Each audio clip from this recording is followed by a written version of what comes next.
Hey everybody, Assalamu alaikum. It's your brother AbdelRahman Murphy here with you on behalf of Qalam Institute with another video about how to get married. Okay, so the second step now. We talked about the first video, self-evaluation. Who am I? Because you need to know who you are and you need to know a lot about yourself before you jump into trying to bring another person into your life. So once you've gotten that sort of ball rolling a little bit, now we can move on to the next step, which is how to engage in a conversation with your parents, right, about the process of getting married. Now, the nitty-gritty, right, the fiqh of it, the fatwa of it, is that the man technically does not need permission from his parents, right, and the woman needs permission from the wali, okay? Just to go right off the bat, this whole secret nikah thing, I do not endorse it, I do not believe in it, and so to hear about people saying, oh, I want to get married without my parents' permission, I'm not cool with that. I think it's actually a terrible idea, so I would never ever endorse that. Moving on, how now do we talk to our parents about getting married? Because I do realize that one of the reasons why people do this whole secret nikah business is because their parents sometimes are unapproachable. So here are some tips of advice from someone who's gone through the process and someone who has helped others go through the process about how to engage with parents about this issue. Number one, as with everything, please communicate early and often. Don't show up to your parents with an invitation to your wedding and say, hey, can you come? That's not the best way to introduce the idea that you want to get married to them. You have to talk to them very early on, and you have to be able to have a conversation with them. So when I mean very early on, I don't mean when you're like a teenager, but I mean when you're about that age where it's, you know, kind of expected, or the thoughts of getting married have kind of propped up to you, and perhaps even your parents have made mention of it. Don't wait until there's a catalyst, i.e. another person who wants to get married to you.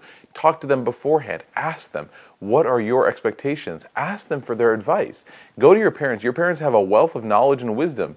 Yes, you might be educated in the sciences more than they are, or you might be educated in American history more than they are, or British history, or XYZ, whatever. You might have a different educational process than they went through. But at the end of the day, you cannot discount the fact that your parents have years and years of experience and wisdom.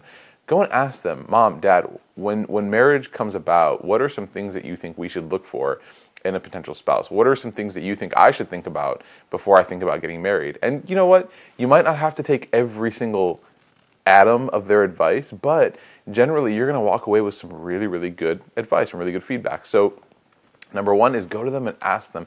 Communicate early and often. You can never ever communicate too early or too often. You want to make sure that the conversation is going forward with them and they know what's on your mind and on your heart. The second thing is to listen. Don't just talk, right? This is how you listen to somebody.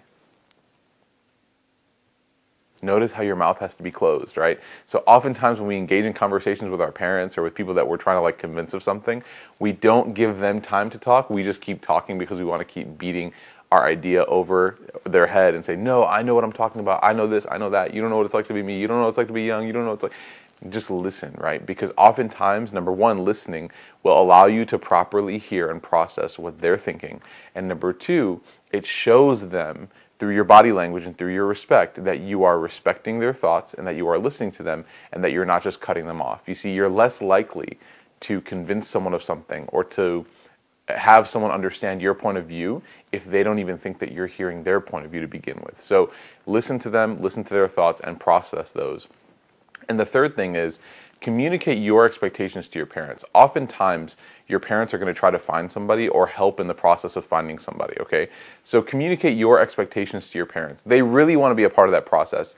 Here's a little tip. If you've already found somebody or you're kind of leaning towards somebody, then make sure that you make them feel, your parents feel like they're part of the process. Don't bring them somebody, but allow them to go with you to propose or to, you know, engage in that search, right? Because they want to be a part of that. They've raised you since they were so young. They've taken care of you. The least you could do is encourage them and engage them and involve them in that process. So the third step would be to tell them what your expectations are. What kind of things are you looking for?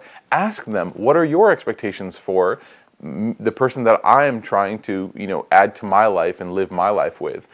Because that person, although they're not necessarily going to be the servant of your parents, they will definitely be, you know, the next daughter or son of your parents in the most loving way. And so you want to make sure that your parents have also a little bit of feedback, some say, in the process, and make sure that whatever expectation you have, you're able to incorporate some of your parents' expectations into that, because that'll smooth out the whole process. So number one, communicate early and often.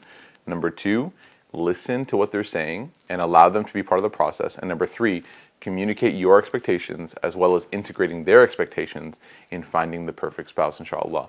The next video we're going to talk about is how you can go about finding this person, and how do you even look for somebody? Where do you find somebody to marry? These are all questions that people have. Jazakumullah khairan wa assalamu alaikum wa rahmatullahi wa barakatuh.